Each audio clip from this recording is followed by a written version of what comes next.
मेरा नाम प्रज्ञा मिश्रा है और आज हम देखने वाले हैं कि हम कूलम्स फोर्स को वेक्टोरियली कैसे लिख सकते हैं और उसके डायरेक्शन के एस्पेक्ट को समझते हैं। ओके, तो जब दो स्टेशनरी चार्ज पार्टिकल्स एक सेपरेशन पे प्लेस्ड होते हैं तो वो एक दूसरे पे फोर्स एक्सर्ट करते हैं।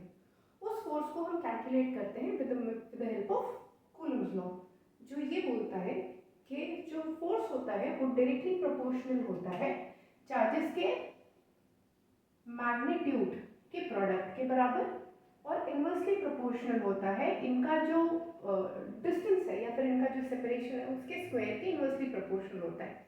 इसीलिए हम इसे इन्वर्स स्क्वायर लॉ भी कहते हैं।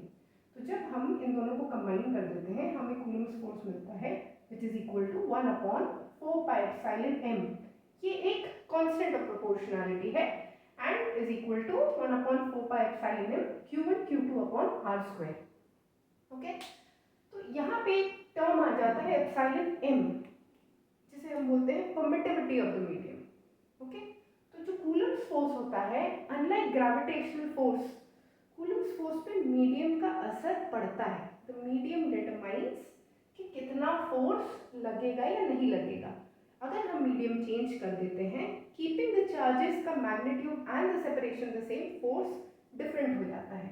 अब इस टर्म को, इस एप्सिलॉन को we call it permittivity of the medium.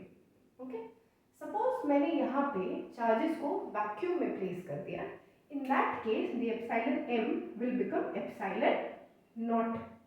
इसको बोलते हैं हम परमिटिविटी ऑफ फ्री स्पेस या फिर परमिटिविटी ऑफ वैक्यूम। ओके, तो मेरे पास यहाँ पे दो चार्ज पार्टिकल्स हैं q1 एंड q2। इनको मैंने एक सेपरेशन पे रखा है। अब बचपन से पढ़ते आ रहे हैं कि like charges repel each other and unlike charges attract each other। तो जो like charges होंगे, since they are like charges, तो ये एक दूसरे को push करेंगे, they'll push each other away from each other। तो for instance let's say Q2 पे Q1 फोर्स लगा रहा है इस डायरेक्शन में, डाउनवर्ड डायरेक्शन में, it is trying to push it away। in the same manner Q1 पे Q2 फोर्स लगा रहा है इस अपवर्ड डायरेक्शन में और इन दोनों के बीच का सेपरेशन है r। मैंने यहाँ पे कार्टेशियन कोऑर्डिनेट ड्रॉ कर दिया है जिसकी मदद से मैं इन दोनों पॉइंट चार्जेस के पोजीशन वेक्टर्स को लिख सकती हूँ। तो मेरे Q1 का पोजीशन वेक्टर हो गया r1 और Q2 का पोजीशन वेक्टर हो गया r2। Now using the triangle law I can right कि ये जो सेपरेशन है, ये डिस्टेंस है, ये कितना है, ये जो डायरेक्शन है, इसे कैसे लिखती हूँ। For instance let me right that the force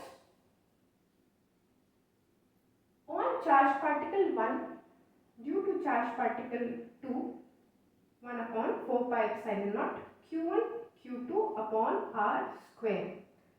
ये तो हमारा हो गया सिर्फ मैग्नीट्यूड। डायरेक्शन डिटरमाइन करने के लिए यहाँ पे हम एक टर्म यूज करने वाले हैं जिस called unit vector. As the name suggest, इसका जो मैग्नीट्यूड होता है ये यूनिटी होता है और ये हमें डायरेक्शन बताता है। तो इसके लिए मैं एक टर्म यूज करने वाली हूँ आर कैप।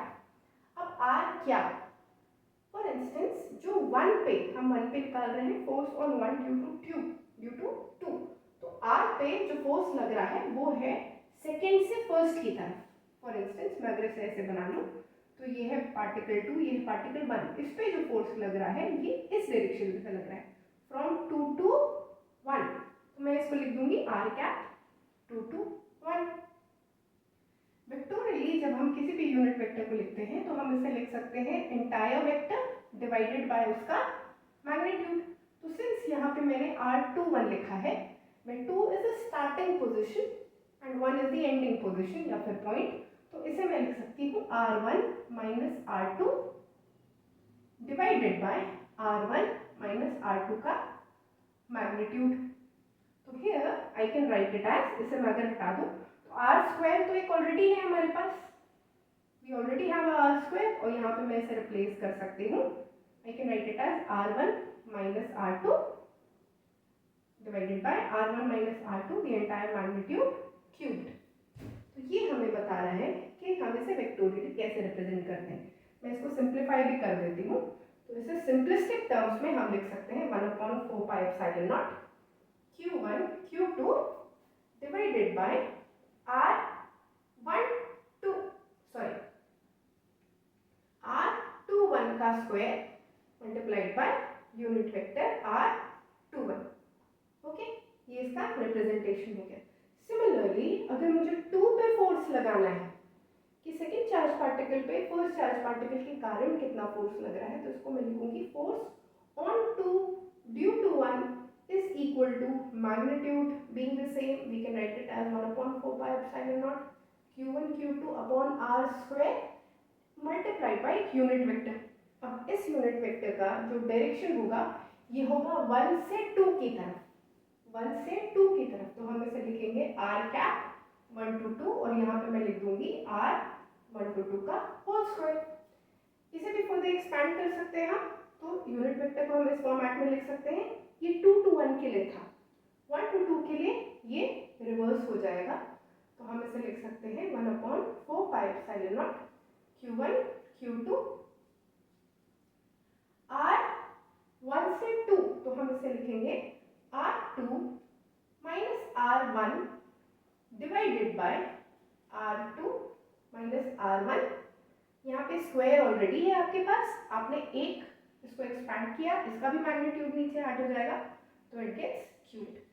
ये एक सिंपलिस्टिक तरीका है इसे लिखने का। अब हम यहाँ पे देख पा रहे हैं कि मैग्नीट्यूड तो सेम है, here we can see that the magnitude is the same, f12 और f21 का मैग्नीट्यूड तो सेम है, पर इसका डायरेक्शन अलग अलग है, मतलब they are forming an action reaction pair.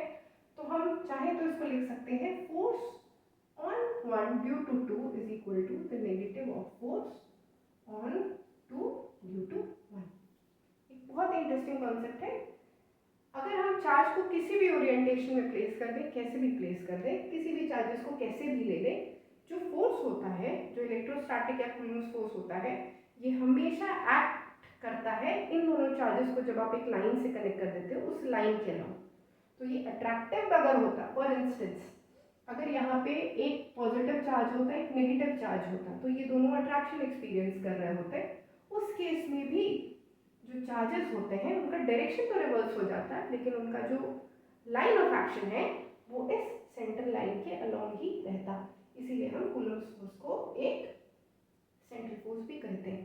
I hope it is clear कि यहाँ पे आप कंफ्यूज मत होइएगा कि ये फोर्स ऑन 1 ड्यू टू 2 है, लेकिन जब हम यहाँ पे वेक्टोरियल लिख रहे हैं तो यहाँ पे r21 लिख रहे हैं, क्योंकि वेक्टर बताता है स्टार्टिंग से and, starting point two and point. ये हमें जो 2 पॉइंट है ये हमें टेल बता रहा है, और जो 1 है ये हमें हेड बता रहा है, एरो का डायरेक्शन दे रहा है। सिमिलरली 1 to 2 जो फर्स्ट पॉइंट है ये हमें टेल बता रहा है, और जो सेकेंड पॉइंट है ये हमें हेड बता रहा है, तो आप मूव कर रहे हैं 1 से 2 की तरफ in the case of force due to second particle on the first particle।